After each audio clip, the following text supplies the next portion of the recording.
আজ আমি আপনাদের সঙ্গে শেয়ার করব খাসির মাংস আমি কিভাবে রান্না করি। চলেন তাহলে। তেল গরম হয়ে গিয়েছে, অল্প একটু চিনি দিয়ে দিলাম, কালারটা ভালো আসবে। মশলা তেজপাতা দিয়ে দিলাম, পেঁয়াজ কুচি দিয়ে দিলাম। এখন খাসির মাংসটা দিয়ে দিলাম।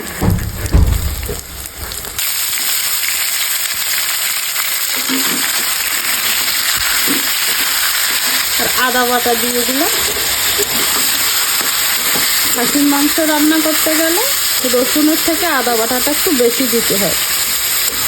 লবণ দিয়ে দিলাম, সব কিছু কষে নেবে। শুকনো মরিচের গুঁড়া দিয়ে দিলাম। এখন গোলমরিচ আর জিরে বাটাটা দিয়ে দিলাম।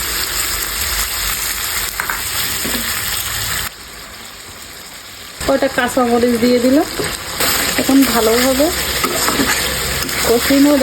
মাংসের থেকে কিভাবে তেল ছাড়ছে। এখন কেটে রাখা চুই ঝাল দিয়ে দিলাম আর গোটা রসুন দিয়ে দিলাম।